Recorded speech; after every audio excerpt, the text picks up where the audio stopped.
Hello everyone, स्वागत है आप सभी का हम सब के प्यारे से यूट्यूब चैनल पर।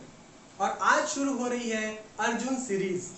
देखिए, Arjun series specially BSc final year के स्टूडेंट्स के लिए है और इसमें हम सबसे पहले शुरू करेंगे एटॉमिक स्पेक्ट्रा। एटॉमिक स्पेक्ट्रा में हम मिसलेनियस क्वेश्चंस लेकर चलेंगे, यानी कि टॉपिक वाइज नहीं होगा बल्कि क्वेश्चंस होंगे, सेट ऑफ क्वेश्चंस जो एक पर्टिकुलर कॉन्सेप्ट को क्लियर करें।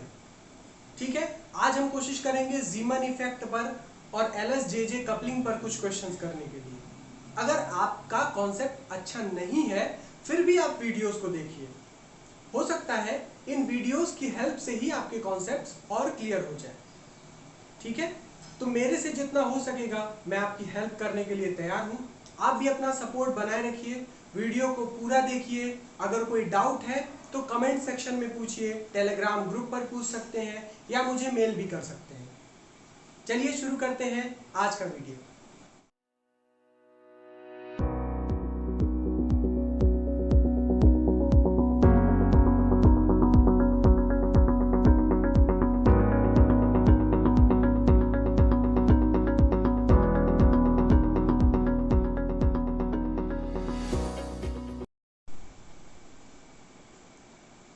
चलिए शुरू करते हैं।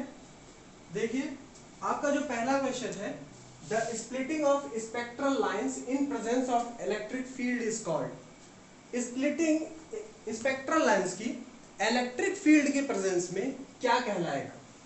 ठीक है, देखिए मैग्नेटिक फील्ड जब आप लगाते हैं, गौर से सुनिएगा, जब आप मैग्नेटिक फील्ड लगा देते हैं तो मैग्नेटिक फील्ड की वजह से तीन केसेस आपको पढ़ने होते हैं। पहला होता है नॉर्मल जीमन इफेक्ट, दूसरा होता है एनोमलस जीमन इफेक्ट और तीसरा होता है पास्चन बैक इफेक्ट। ठीक है, कब कब होता है ये भी इसी वीडियो में हम लोग जान लेंगे। ठीक है, सारे केसेस जान लेंगे। पर इलेक्ट्रिक फील्ड, मैग्नेटिक फील्ड में तीन केसेस, तीन तरह के इफेक्ट्स, पर इलेक्ट्रिक फील्ड में सिर्फ आपको एक इफेक्ट जानना है और वो कौन सा है? Stark effect. ठीक है, तो in presence of electric field हम कौन सा फिनोमिना ऑब्जर्व करते हैं? Stark effect. क्लियर है? अगला देखिए, the splitting of, same question है, ठीक है, सेम क्वेश्चन है, the splitting of spectral lines in presence of magnetic field is called. जब मैग्नेटिक फील्ड हो तो कौन सा स्प्लिटिंग होगा? देखिए यहां पर Zeeman effect, Stark effect, Paschen Back और रमन चारों दिया हुआ है। अगर जीमन या पास्चन बैक में से कोई एक देता तो हम उसी पे टिक लगाते, पर हमारे सामने दिक्कत यह है कि मैग्नेटिक फील्ड के प्रेजेंस में जीमन इफेक्ट भी होता है और पास्चन बैक भी होता है, तो किस पे टिक लगाएंगे? ठीक है, तब हम टिक लगाएंगे जीमन इफेक्ट। ठीक है, मोस्ट ऑब्जर्व्ड इफेक्ट है, इसलिए हम जीमन इफेक्ट पे लगाएंगे। और जीमन इफेक्ट का ही स्टडी करने के बाद एक स्पेशल इफेक्ट देखा गया, पास्चन इफेक्ट। ठीक, तो हम क्या करेंगे? जीमन इफेक्ट पर ही टिक लगाएंगे। ठीक है, अब देखिए in normal जीमन effect, question normal नहीं करते हैं, इन एनोमलस जीमन इफेक्ट करते हैं। ठीक है,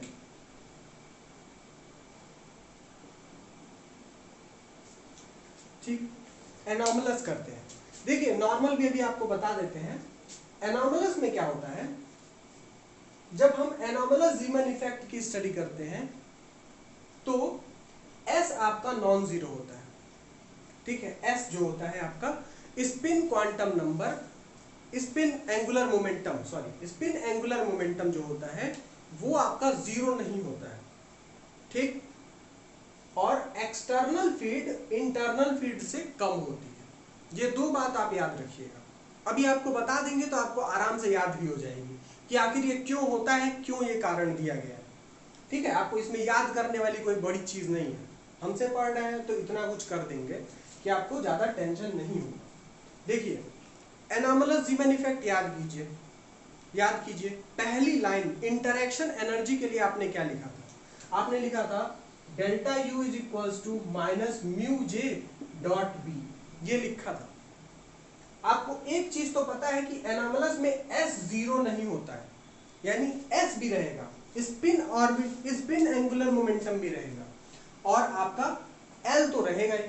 ठीक है, ऑब्वियसली आपके स्पेशल केस में L नहीं हो सकता है, पर L रहेगा ही रहेगा।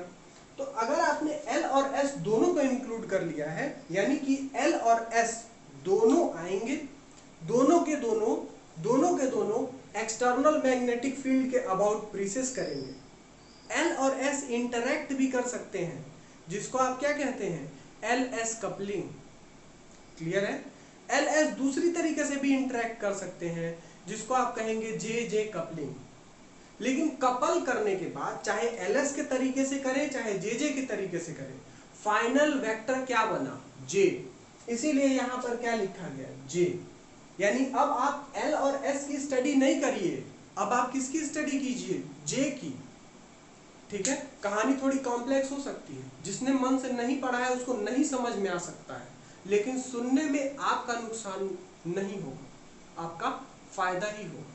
ठीक है? इसलिए कहानी सुन लीजिए। ठीक, आप लोग के लिए फाइनल ईयर के लिए मैंने पहला वीडियो ये बनाया है, इसलिए आपको एक्सपीरियंस तो नहीं है, पर ये देखने में सिर्फ आपको 9 क्वेश्चंस लग रहे हैं, इसमें कम से कम 20 क्वेश्चंस है। ठीक है? कम से कम 20 क्वेश्चंस है। क्यों? क्योंकि एक एक क्वेश्चन पर हम टाइम देंगे बहुत ज्यादा। सबका अच्छे से इस क्वेश्चन को सेलेक्ट करने का और इन क्वेश्चन को एक्सप्लेन करने में जितने क्वेश्चंस बन सकते हैं वो सारे कवर हो जाएंगे। ठीक है? चलिए देखते हैं। तो देखिए, आपके बारे में वो क्या कह रहे थे, कह रहे थे कि ये आपका एक्सटर्नल मैग्नेटिक फील्ड Z है, Z डायरेक्शन में। ठीक है? अब पहले आपका L वेक्टर था, ये L वेक्टर प्रीसेस कर रहा था। एक और वेक्टर था S, ये S वेक्टर प्रीसेस कर रहा था, ऐसे मैग्नेटिक फील्ड है, ऐसे। ठीक है? अभी क्या हो गया, L और S मिलके J वेक्टर बन गया। ठीक है? अब L और S को ना देखिए, क्योंकि L और S अब J के अबाउट प्रीसेस करेंगे और आपका रिजल्टेंट जो है वो J अब प्रीसेस करेगा मैग्नेटिक फील्ड के डायरेक्शन में।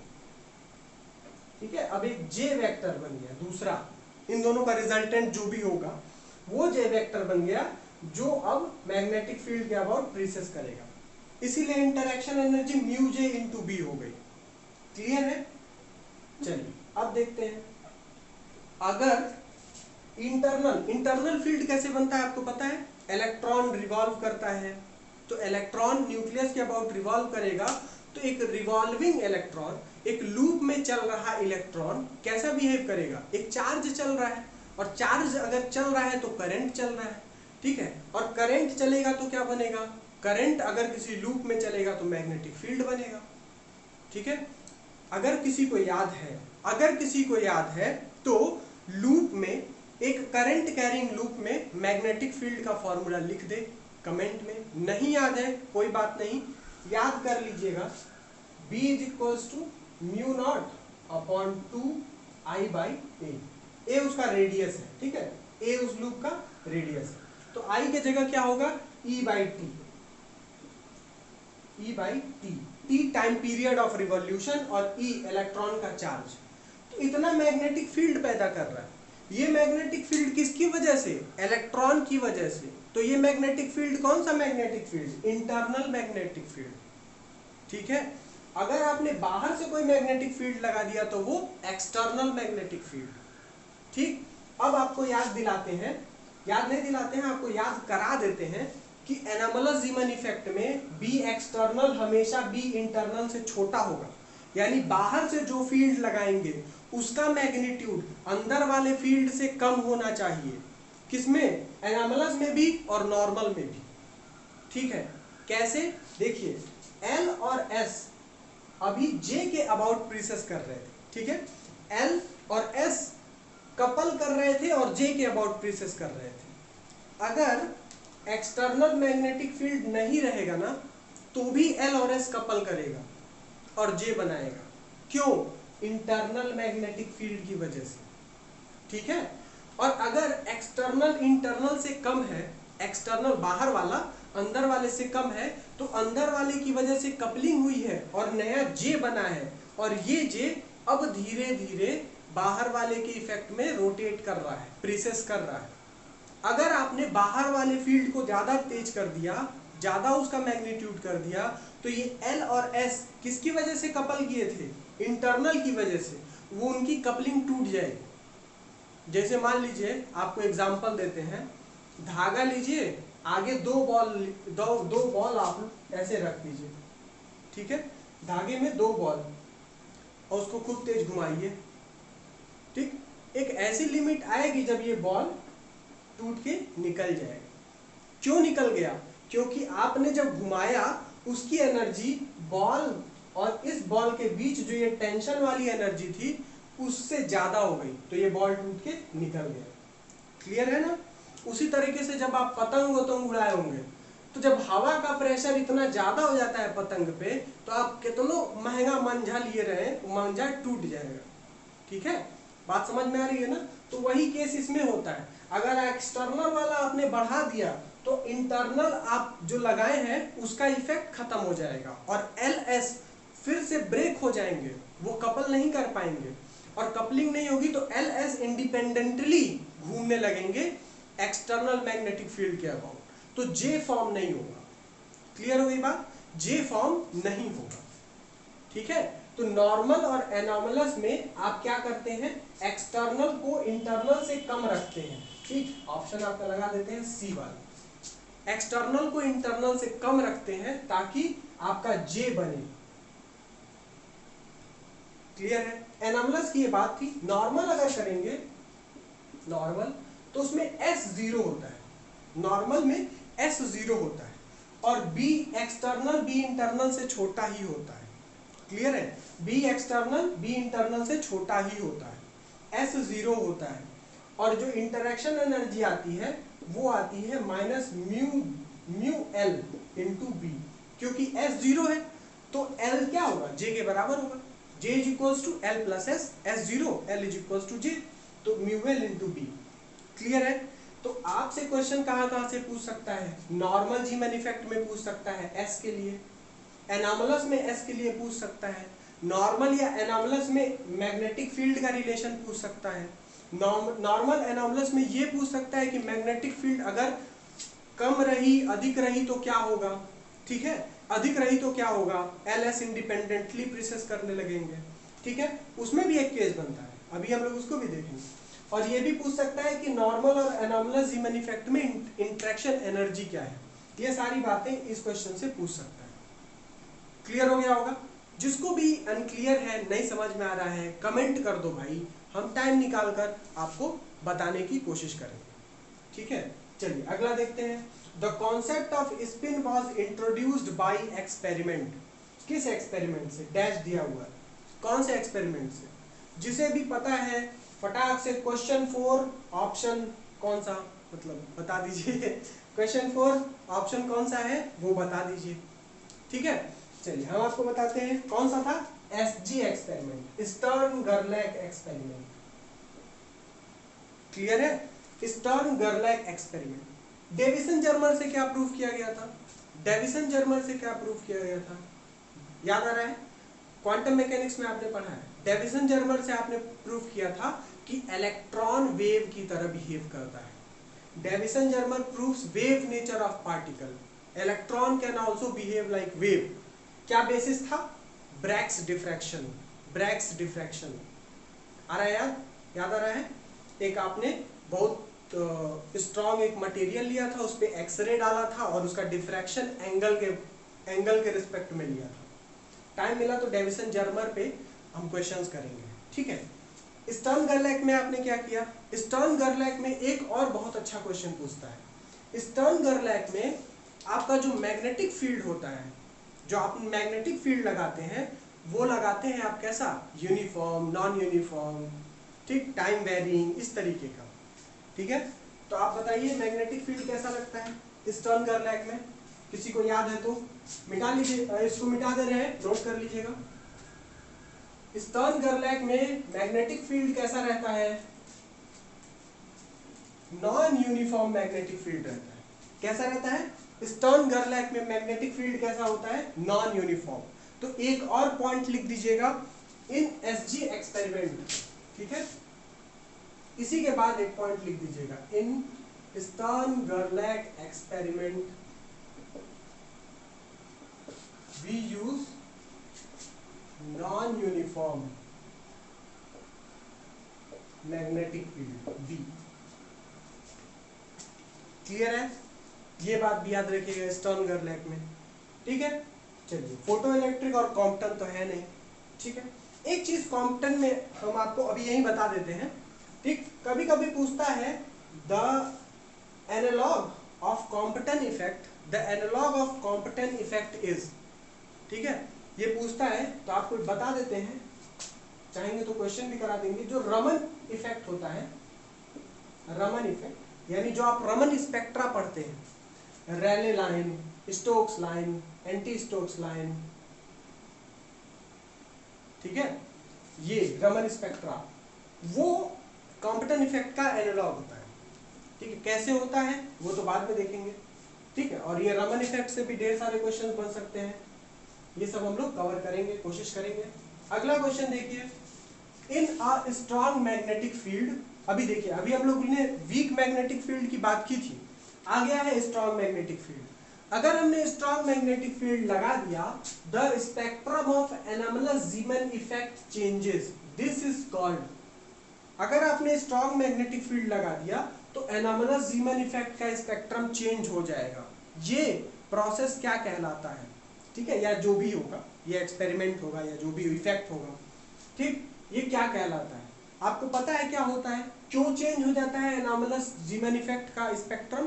क्योंकि एनोमलस जीमन इफेक्ट में एल एस कपल करके जे बनाता है और ये जे प्रीसेस करता है, लेकिन जब आपने स्ट्रॉन्ग मैग्नेटिक फील्ड लगा दिया तो एस एल इंडिपेंडेंटली प्रीसेस करेगा और एस इंडिपेंडेंटली प्रीसेस करेगा, ठीक है। तो ये इफेक्ट क्या कहलाता है? अगर किसी को पता है तो क्वेश्चन 5 और उसका आंसर बताइए, फिल इन द ब्लैंक्स है, ठीक है। ये इफेक्ट कहलाता क्या है? पाश्चन बैक इफेक्ट। क्या कहलाता है? पाश्चन बैक इफेक्ट, ठीक है। तो पाश्चन बैक इफेक्ट में क्या होता है, आप कुछ नहीं करते, बस वही एनोमलस जीमन इफेक्ट देख रहे थे, एक्सटर्नल फील्ड बढ़ा दीजिएगा तो पाश्चन बैक दिखने लगेगा। क्लियर है? क्या होता है इसमें? एल एस इंडिपेंडेंटली प्रीसेस करने लगते हैं वापस, ठीक है। तो इसकी इंटरेक्शन एनर्जी क्या होगी? Delta U minus mu L into B minus mu Z mu S into B, ठीक है, अलग अलग इंडिपेंडेंट। क्लियर है? चलिए अब देखिए क्वेश्चन नंबर 6 है, for z is equals to 35 we should use LS coupling, JJ coupling, Sommerfeld model, Dirac equation.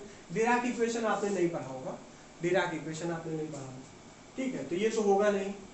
LS और जेजे कपलिंग में से ही होगा, ये तो हमको भी पता है sir. z is equals to 35, हमको क्या यूज करना चाहिए, एलएस कपलिंग या जेजे कपलिंग? कमेंट करके बताइएगा। क्वेश्चन नंबर 6 एलएस कपलिंग या जेजे कपलिंग, ठीक है। हम बता देते हैं आपको, आपको यूज करना चाहिए जेजे कपलिंग। क्यों यूज करना चाहिए, क्यों यूज करना चाहिए? देखिए, वैसे तो कोई पर्टिकुलर रूल नहीं है, सच में ऑनेस्टली किताबों में तो लिखा हुआ है, पर आप जब अच्छे लेक्चर्स पढ़िएगा, अच्छी किताबें पढ़िएगा, उसमें लिखा हुआ है कि एलएस कपलिंग और जेजे कपलिंग कब लगाएंगे, इसका कोई पर्टिकुलर रूल नहीं। पर ऑब्जर्व किया गया है कि 24 atomic number z is equals to 24 के नीचे आप एलएस कपलिंग लगाइए तो most of the atoms, actually होता क्या है ना, 35 के पास भी आइसोटोप्स हैं और भी सारे चीजें हैं ना, तो वो उनकी वजह से आपको कंफर्म नहीं हो पाता है कि एलएस कपलिंग लगी या जेजे कपलिंग लगी, और भी सारे इफेक्ट्स हैं, ठीक है। लेकिन नॉर्मल ट्रेंड क्या है, 24 या उससे नीचे आप क्या लगाएंगे, एलएस, 24 या उसके ऊपर जेजे। क्लियर है? z इज इक्वल्स टू 35, 24 से ऊपर क्या लगाएंगे, जेजे कपलिंग, ठीक है ना। क्लियर है? भूलेगा नहीं ना। चलिए अगला देखिए, magnitude of orbital angular momentum is given as, ये तो आपने कई बार पढ़ लिया होगा, हाँ, अब तो आपको याद भी हो गया होगा, बस हमने आपको ऐसे ही दे दिया क्वेश्चन, हाँ, L L plus 1 H cross या under root L L plus 1 H cross, L square H या एल स्क्वायर एच क्रॉस, क्या होता है, हर एक एंगुलर मोमेंटम का मैग्नीट्यूड इसी फॉर्म में दिया जाता है। जैसे spin angular momentum mod S is equals to under root S S plus one H cross यानी एच अपॉन 2 पाई। ठीक है, उसी तरह जे के लिए J J plus one H cross, L के लिए भी L L plus one H cross. ठीक है, सबका मैग्नीट्यूड इसी तरीके से दिया जाता है। कहां से आता है, क्वांटम मैकेनिकल ट्रीटमेंट करने पर आता है। ठीक है, तो क्वांटम मैकेनिक्स में एडवांस लेवल की ये सब प्रॉब्लम्स हैं। ठीक है, इसलिए हम लोग नहीं पढ़ पाते हैं। अप्रॉक्सीमेशंस पढ़ने के बाद फिर उसके बाद हो सकता है पर्टर्बेशन भी इसमें यूज करते हो, तो पर्टर्बेशन अप्रॉक्सीमेशन पढ़ने के बाद आपको ये रिजल्ट मिलता है। ठीक है, इसके ऊपर दिमाग लगाना अभी सही नहीं है। ठीक, चलिए अगला है बोर मैग्नेटॉन इज सर ये तो भूल गया सर बोर मैग्नेटॉन तो भूल गया सर, क्या होगा। बोर मैग्नेटॉन कुछ होता तो इसी तरीके का है, लेकिन क्या होता है याद नहीं आ रहा है। याद रखने वाली चीज है, क्वेश्चन आ सकता है व्हाट इज बोर मैग्नेटॉन। ठीक है, तो आप याद रखिए बोर मैग्नेटॉन होता है ई एच अपॉन 4 पाई एम, म्यू भी जो होता है उसका एक्सप्रेशन होता है ई एच अपॉन 4 पाई एम, या आप क्या लिख सकते हैं E H cross upon 2m। ठीक है, और इसका जो वैल्यू होता है, वैल्यू याद रखिए mu B is equals to 9.27 into 10 to power minus 24 ampere per metre square. Clear है, एम्पियर पर मीटर स्क्वायर।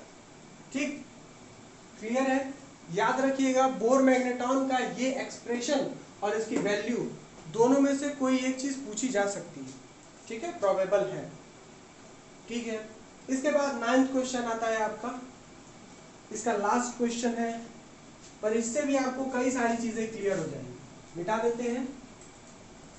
देखिए 9th क्वेश्चन आपका पूछता क्या है, टर्म वैल्यू पूछ रहा है। बहुत सारे बच्चों को दिक्कत होती है, अभी भी एलएस कपलिंग पढ़ने के बाद आपको उत्साह नहीं है, आपके अंदर एक्सपीरियंस नहीं है, कॉन्फिडेंस नहीं है कि कैसे आप इसका टर्म वैल्यू निकालेंगे। ठीक है, तो आप बस एक ये एग्जांपल देख लीजिए, आपका हो सकता है कि क्लियर हो जाए। ठीक है, देख लीजिए L is equals to 3, S is equals to 2 दिया हुआ है।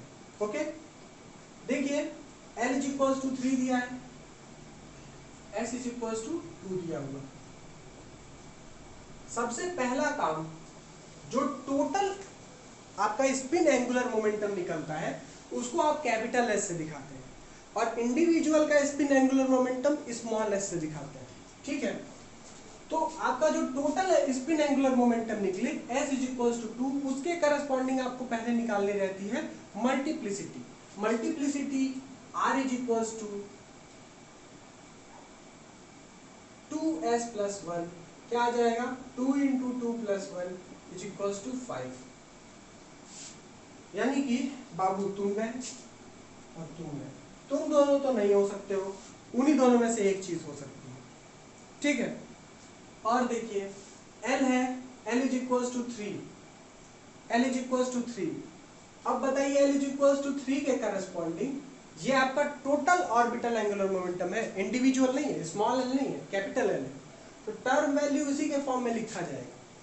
L इज इक्वल्स टू 3 होगा तो क्या होगा, L इज इक्वल्स टू 0 पे S, 1 पे P, 2 पे D, 3 पे F और 3 पे F, 3 पे F। आंसर तो मिल गया, आंसर तो मिल गया। लेकिन ऐसा नहीं करेंगे, हमें टर्म वैल्यू लिखनी है। टर्म वैल्यू के लिए आप लिखते हैं यहाँ पर R L J।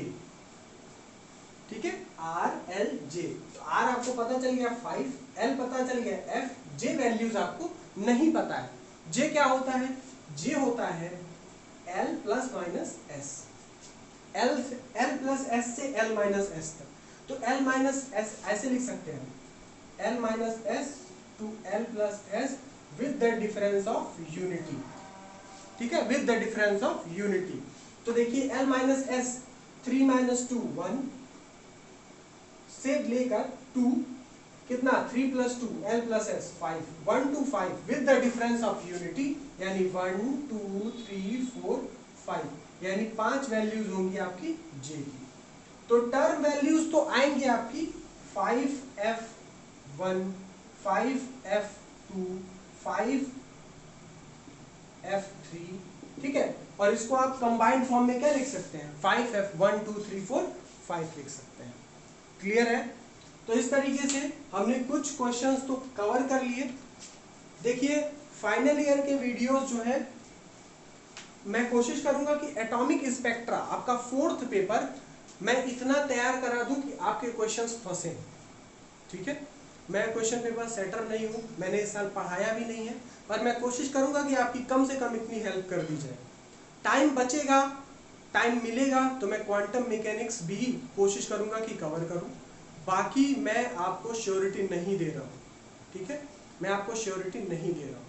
ठीक, मेरी भी मजबूरियां हैं, मेरे पास भी बहुत कम टाइम है, बहुत सारी चीज़ें मुझे करनी है, पढ़ना है, पर मैं जितनी हेल्प आपकी कर सकता हूं मैं करने की कोशिश करूंगा। ठीक है, बस आप सपोर्ट बनाए रखिए, आप अच्छा कीजिए। मेरे वीडियो से अगर आपका 2 क्वेश्चन 3 क्वेश्चन भी मिल जाता है तो ये मेरे लिए सौभाग्य की बात होगी। ठीक है, पर फिर भी मोटिवेशन बनाए रखिए, पढ़ाई करते रहिए। All the best.